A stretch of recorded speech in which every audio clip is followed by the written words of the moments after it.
What's going on, guys? Thanks for tuning back to another part of the series. What originally was going to be a 3-part series turned into now a 4 or a 5.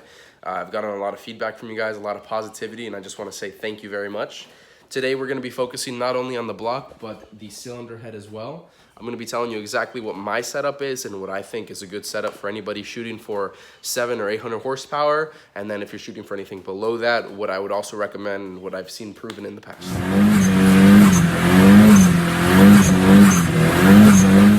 Just a heads up, I'm not going to be doing much of actual building for the cylinder head in this video.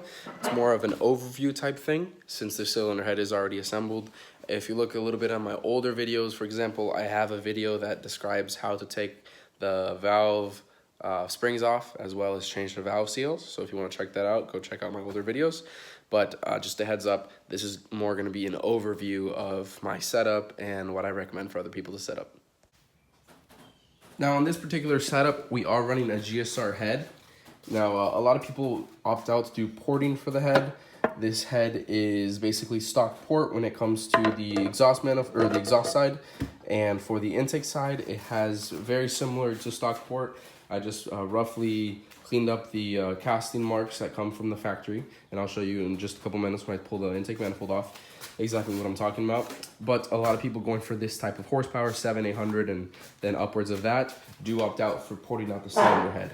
Another great option is aftermarket cylinder head CNC porting, which would be like the 4-Piston company. It's a wonderful company, really. 4-Piston Racing does a wonderful job when it comes to cylinder heads as well as full engines, and they actually offer a wide variety of engine builds when it comes to long block cylinder heads. If you want to buy just specific parts for them, or if you want to have them do your whole build, it's a wonderful company to look into. It is a bit pricey, just like anything. If you want quality things done, it's going to cost, but it's definitely something that's a good investment.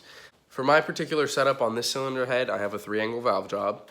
I've also got springs and retainers made by Vtech, as well as their aftermarket valve seals, which are very close to the Honda OEM valve seals, which also are great. A lot of people opt out for those when building these motors. I personally went with the Vtech ones.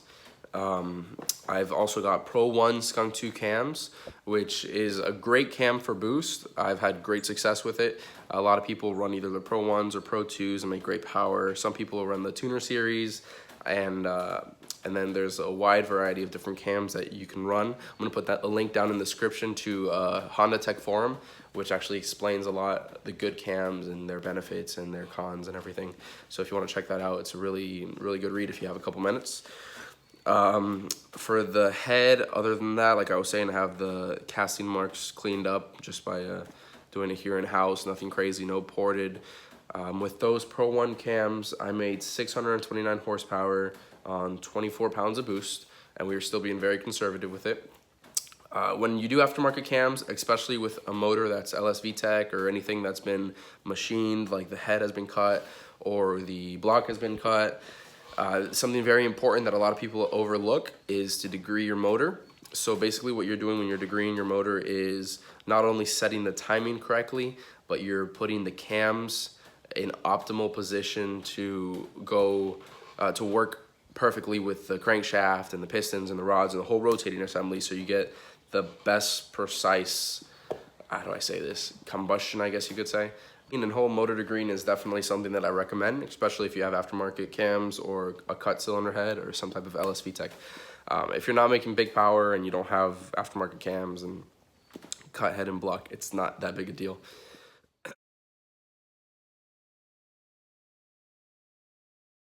But it doesn't hurt to have it. The next thing I want to talk about is springs and retainers. I am currently running the 85-pound spring off of Vtech. And then some people run the 100-pound, I think is the next class up. And I want to say there's one more higher than that. I'm not 100% sure. And when you run anything higher than 85, it's normally if you have a really big cam or if you're revving up super high. And the reason being is you want to have that quick right back up from the valve. So you want to have a strong spring to be able to handle the lobes of the cam or be able to come up fast when you're revving up super high. So yeah, I'm running the Vtech dual valve springs and retainers, titanium retainers. Then for fuel on the head, I have the aftermarket AEM fuel rail, as well as an on-rail AEM fuel regulator. These are both genuine parts. A lot of people run the OEM one, and they're normally good for 500 to 600 horsepower, I want to say, the fuel rail. And there's nothing wrong with keeping the OEM one if you're not making crazy power. But once you get into more power, you want to make sure that you have enough fuel coming in through there, obviously. Off of that, I got a dash 6 feeding it, and that goes all the way to the back to the tank itself, which the dash 6 and the 450 is probably going to be, the 450 intake fuel pump that I have in there is probably going to be my limiting factor when it comes to power on the setup. That's going to be the first thing to max out, if I'm not mistaken, because I can only get so much fuel from that. Next, for cylinder head, stuff that I want to talk about is right in here. I have 2 valve cover bungs. These are welded onto the valve cover underneath the baffles.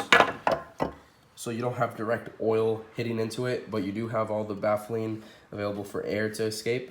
So whenever you build these motors, or any type of racing engine, to be honest, you're gonna have positive crankcase pressure.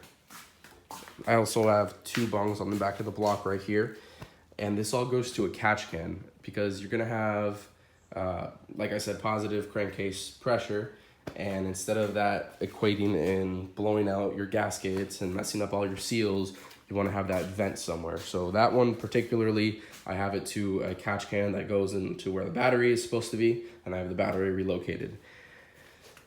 So that's what I have for that right there. For the Vtech Solenoid, some people do the aftermarket Vtech Solenoid body, which is basically, for example, Skunk 2 makes a billet piece that they replace right there, but it's not necessary. It looks really nice. I'm probably going to buy it sometime down the line, but it's not needed. This intake manifold I'm actually getting rid of. If anybody's looking for one, I'll probably sell it sometime soon. It's the Skunk 2, the regular imitation Type R manifold, and I actually just upgraded to the Ultra Street manifold. I have it somewhere in here, right here. And I'll probably do a 1/2 liter spacer on it as well. But this is what I'm going to be running. Stock manifolds, they kind of start to choke out just close to stock, like this setup. Also start to choke out around 600 to 700 horsepower. They just don't flow as efficiently as the motor wants to breathe. So that's why you go into a bigger manifold. For throttle body on the head, I'm running the Skunk 2 billet 70mm throttle body. It's larger than stock. There are larger units than the 70mm, but we haven't had a problem with this, so we're just gonna stick with it. Then for the gasket, we are running a thermal gasket, which is just, as you can see right there, a plastic spacer type thing. It still seals perfectly like an intake manifold gasket should, and the theory behind it is that having plastic between the metal and the metal of the intake manifold and the metal of the cylinder head, prevents heat transfer, so it keeps your temperatures down. They also run, a lot of people run the thermal gasket, which is a plastic spacer for the throttle body as well. I don't currently have it. I had one, but it didn't fit right for some reason. I think it was a fake one that I bought online, so I ended up just keeping a regular gasket on it. Haven't had a problem with it. But it's another thing to keep in mind. There are little ways to keep the temperatures down on your intake temps.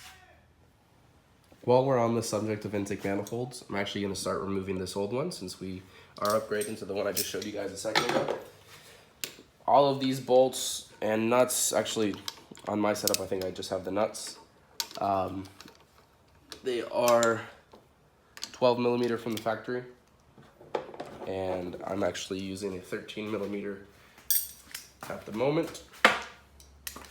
I have the aftermarket extended studs coming out. It fits the intake manifold gasket a lot better. So there isn't a really particular way to loosen these in order, although there is a tightening order, which I'll show you once we put it together.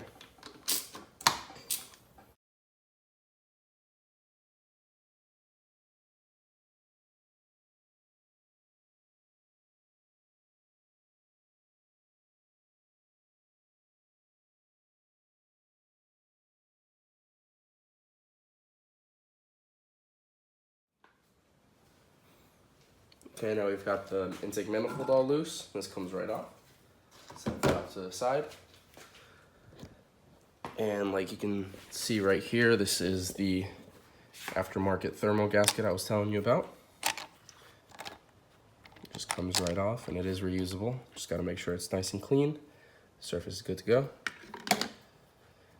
And I'm gonna put the flash on right here. The casting marks have been cleaned up. Normally right over here and right over here, you can see imperfections in the stock cast. And these have basically just been cleaned up to not have any turbulence or inefficiency in the flow. I don't know if that's the correct way of saying it, but nothing crazy has been done to the port right there.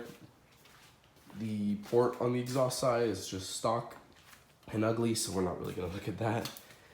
But we're gonna clean this up real quick, make sure that none of this oil is present. And I think this is just from when we were pulling the motor, a little bit of oil fell over the gasket. Some people like to run a little bit of RTV over this seal right here. This is where the water passes. And I think we might throw a little bit on just to be sure. I think I actually put some on this side, yeah. I put a little bit on the manifold itself just to make sure it would seal correctly. And I guess it didn't grab onto the thermal gasket. But we're gonna put a little bit on just for good measure. This is our new manifold. Make sure everything is nice and clean before we put this on. Just set it here for the time being. Manifold off, I just want to go over something with you guys real quick. This is B16 and GSR head compatible, so this is universal Vtech head, B series compatible. If you look over here, here's my thermal manifold gasket. The coolant port is blocked off right now because it's set up for B16/Type R, which really confused me at first. And then after a few seconds of thinking about it, this literally pops out, as well as I use a little hammer to hammer this out from the other side, so now they're loose. But this is the coolant nozzle, or the coolant bulkhead, whatever you want to call it. Literally just switches places. And right now I'm just putting it in softly just to show you. But those switch places, and you can have this for the specific cylinder head that you have, which is a really great design by Skunk 2. Just something I want to show you guys. There are little O-rings right here, so you want to make sure that they aren't damaged. And if they are, I spoke with Skunk 2 themselves, and they gave me the okay to just change them out for any O-ring. And I have an O-ring kit here, so as long as they're not too crazy and protruding in size and everything, you're more than good to change them out. I don't think I'm going to be running the top plug, because after analysis of it, I can't get it to sit flush, unfortunately.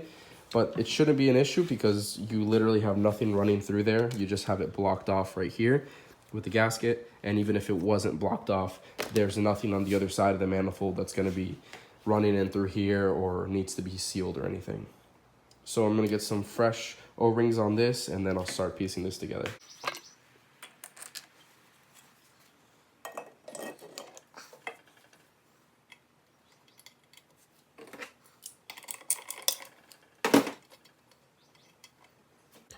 Okay, after cleaning everything up, getting ready to put the manifold on and putting the actual manifold on, I have everything all tightened down just by finger. Now we are going to actually tighten down with torque. And you want to do this in the sequence. So what I like to do is the top center first, and then branch to the bottom to, see if I can get this, the ones on the outside of the center. So the center is 1, then 2, 3, 4, and then I go 5, and I go on the other side, 6, right over here, 7, 8, 9, 10. And it's just like when we were doing the I think it was the oil pan last time in part 3 of the series. Just like when we were doing the oil pan, you want to make sure that everything is done evenly, applying pressure around. So that's exactly why you use a torque sequence on this. I did end up doing a little bit of RTV on the manifold and a little bit of RTV on the cylinder head, so then that thermal can have nice good sealing on the coolant passages. But that is up to you if you want to run it like that or not. So I'm just going to tighten this up real quick, just how I told you, and we'll go from there. So we've got the fuel rail on right now, as well as the injectors. We actually, instead of just placing the whole assembly down, we took the injectors off and individually placed them in so they could seat correctly inside of the O-rings. And then we laid the rail on top. And for this particular manifold, we actually put a few nuts right here just to use as spacers, because on my old manifold, the rail sat perfectly. But on this one, I noticed that when you would tighten down the bolts, the injectors would lean backwards and it wouldn't, it wouldn't tighten as it should.